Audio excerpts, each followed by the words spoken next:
Hey guys, my name's Robert Mason. I am the president and founder of the Common Black College application. And what we'll be doing today is walking you through the Common Black College app, or the CBCA as it is more affectionately known, walking you through the application process.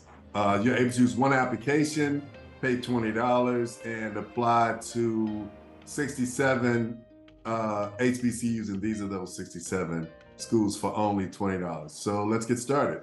So the first thing that you want to do is go to commonblackcollegeapp.com, click on start your application. As you can see, there's some information here that needs to be completed. First name, last name, email address. Most important thing that you'd have to understand is that you need at least 8 characters as far as your password. And another thing I want to let you know, we get a lot of calls, or a fair amount of calls, from students saying, hey, I forgot my email address or my password. Guys, it's imperative that you remember that information, because one of the things that happens, let's say, for example, you've submitted your application and a fair amount of time has gone by and schools have already started to download your information, and you contact them, you say, hey, I forgot my email address. Well, we can change it in our system, but for those colleges that have already downloaded your application or your transcripts, you're going to have to contact those colleges directly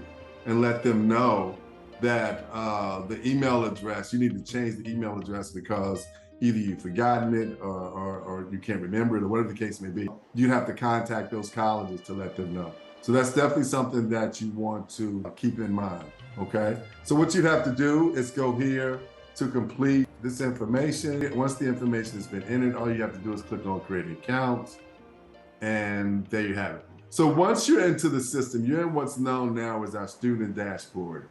And in here, you're able to track the progress of your application. For example, the phase of the application that we just completed was the welcome, whereby we created an account.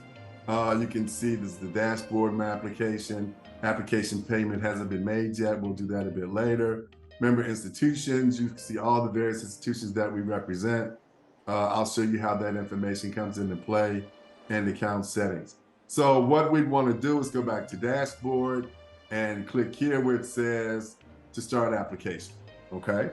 So I'm going to complete probably the vast majority of this, if not all of it, just to get us started. Although it's asking you for this information, the system is driven by a process whereby it relies on your seed code.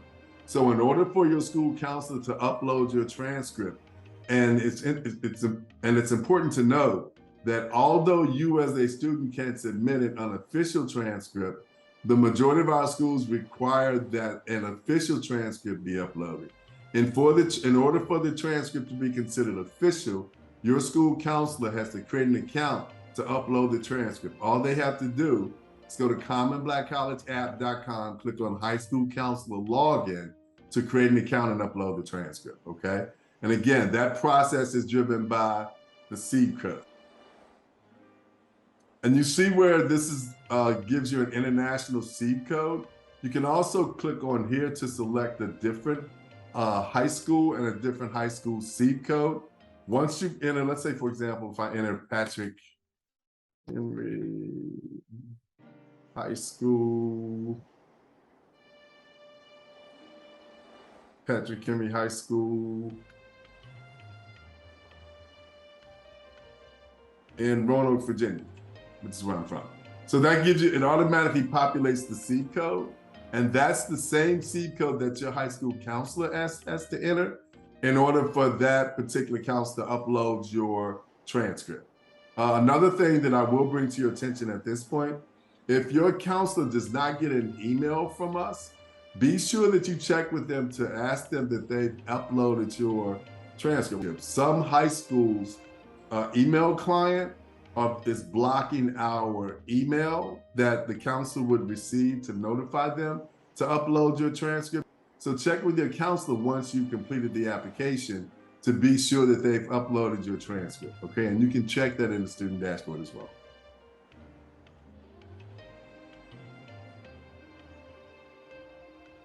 So this is where you select the top 4 schools that you're most interested in attending.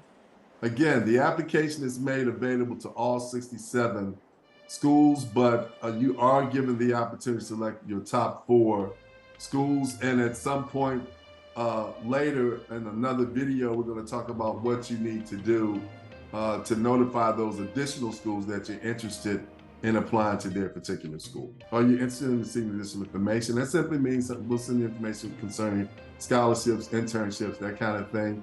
Then your certifications, you agree, and understand, and submit.